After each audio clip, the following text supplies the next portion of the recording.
Hello! Happy Shanty-a-Day number 202! I'm Sky. I'm Sagan. And we're siblings. And we sing spooky sea shanties and spooky sea shanty adjacent music. At least for the month of October. Yep. And potentially past that. And it's Sunday. It is Sunday. There we are. Yep. But we've got a really fun one for you. Hopefully we do. Give you a little inspiration for your So week. this one's not really all that spooky, but it does involve a witch. This one is so it's called The Witch of the West-mer-lands. And so it's written very much in the style of sort of an old medieval ballad, but it was written in 1976 by a fellow by the name of Archie Fisher for his folk legacy album, The Man with a Rhyme. And has so it's interesting how he's combined these different things. In his liner notes, he says, "I've borrowed for the song the form of the narrative ballad. The ingredients are a mixture of legend, superstition, and ballad themes brought into focus by the Lakeland painter Joni Turner. As far as I know, the female centaur is not a creature of mythology, and this role of witch disguise was suggested by the tales of antlered women with the bodies of deer seen wading in the shallows of the lakes in the moonlight." And so the original... That is how I prefer to wait in the shallows of the moonlight. That's, yep. The original myth about female centaurs in Windermere comes from... apparently deer used to swim across the shallow end of Lake Windermere, and weeds would get caught in their antlers. And observers coming home from the many pleasant and hospitable inns in the Lake District would take them to be mythical creatures, which is a little bit of a spoiler alert for later in the song. But yeah, it's about who's to say that they weren't. Yeah, and true. Who's to say that they weren't? We weren't there. There are a lot of just as in Arthurian legend, there's a lot of different mythological references. I don't want to go into all of them because we'll be here for a while. Yeah. I'm a fan of Arthurian legends. But look them up if you want to know. Yes, look them up. There's some really cool stuff. The thing that sticks out to me the most is that so in the lyrics, the central character is a knight who bears a rowan shield. And so the interesting thing about that is that where is it? There we go. So dating back to the period when Beowulf was written, shields have historically been made of linden wood, whereas rowan is typically associated with the warding off of evil magics. So interesting, interesting thing about that. This night knew he might come up against some witches there, perhaps. Yeah, Mr. Fisher definitely knew what he was doing when he wrote this.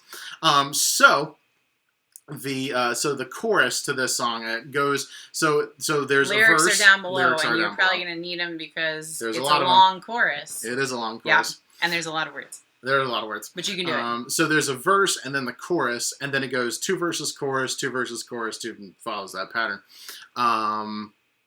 So the chorus of this song, give me that G here. Aw, G. Aw, G. So the chorus goes like this. So turn your stallion's head, till his red mane flies in the wind, and the rider of the moon goes by, and the bright star falls behind. And clear was the paling moon, when a shadow passed him by. Below the hills were the brightest stars, when he heard the owlet cry. And this is that enough words for you? And this, so there's several. It's been covered by several different people after Archie Fisher originally recorded it. And this version is here comes the sea shanty adjacent. Here comes the sea shanty adjacent part, because this part is this sort of rendition is Stan Rogers fans will recognize it. There's your tie-in. It's very much, yep, if you were waiting for it. There it is. Our take is very much based on his take. He kind of knew what he was doing. He did kind of know what he was doing. Yeah. But, yeah. Yeah. You want it again? give it another shot there. This one's kind of complicated. So turn, turn your stallion's head, till his red mane flies in the wind, and the rider of the moon goes by, and the bright star falls behind. And clear was the paling moon, when a shadow passed him by. Below the hills were the brightest stars, when he heard the owlet cry. You get it. We'll do it enough times that you'll pick it up. Yeah. It's every verse, chorus, and then every 2 verses after that. Yeah, you get it. Ready? You ready? Are you ready for a legend? So ready. I'm so ready. God, I love this. Pale was the wounded knight that bore the rowan shield. Loud and cruel were the raven's cries that feasted on the field, saying, Beck, water cold and clear will never clean your wound. There's none but the witch of the West-mer-land can make thee hale and sound. So turn, turn your stallion's head, till his red mane flies in the wind, and the rider of the moon goes by, and the bright star falls behind. And clear was the paling moon, when a shadow passed him by. Below the hills were the brightest stars, when he heard the owlet cry, saying, Why do you ride this way, and wherefore came you here? I seek the witch of the West-mer-land that dwells by the winding mere, and it's weary by the Old's water, and the misty brake fern way, till through the cleft at the Kirkstone Pass the winding water lay. He said, Lie down, my brindled hound, and rest ye, my good grey hawk, and thee, my steed, may graze thy fill. I must dismount and walk.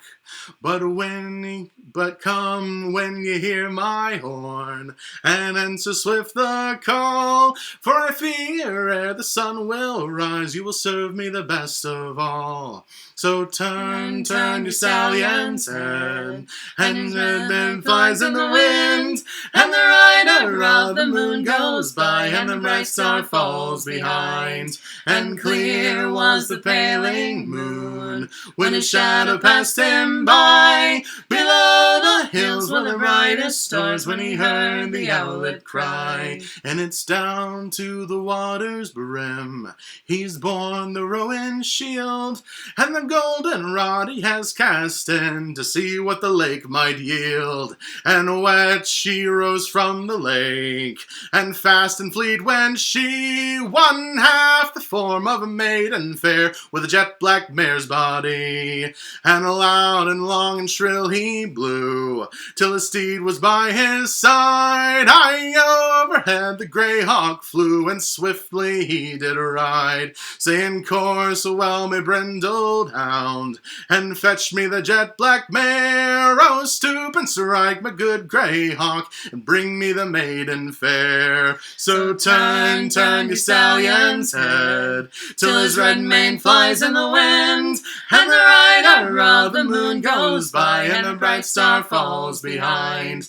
And clear was the paling moon, when his shadow passed him by. Below the hills were the brightest stars, when he heard the owlet cry. She said, Pray sheathe thy silvery sword, lay down the rowan shield, for I see by the briny blood that flows you've been wounded in the field. And she stood in a gown of velvet blue, bound round with a gold and silver chain, and she's kissed his pale lips once and twice, and 3 times round again. And she's bound his wounds with a golden rod, full fast in her arms he lay, and he has arisen hale and sound, with the sun high in the day. She said, Ride with your brindled hound at heel, and her good grey hawk in hand. There's none can harm the knight who's been with the witch of the West-mer-land.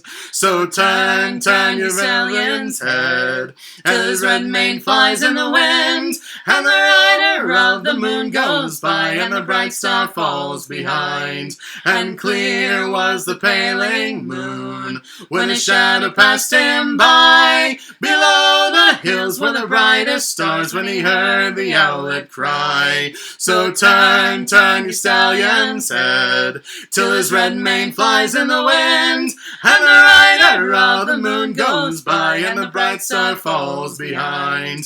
And clear was the paling moon, when a shadow passed him by, below the hills were the brightest stars, when he heard the owlet cry. Yeah. There you go. Woohoo!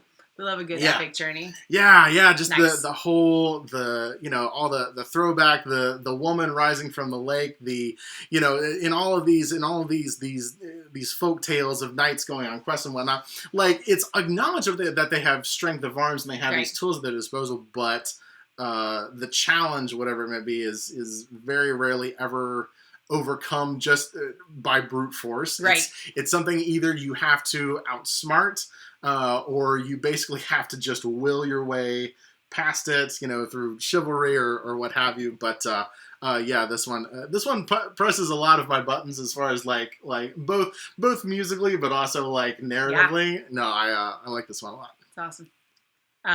Well, hey, there's your spooky. Yeah, kind of spooky. There's some spooky things in it. But yeah, hopefully enjoyed, and thanks for singing along. And yeah, that's all I got. All right, be safe. We love you, and we'll see you again tomorrow. Bye.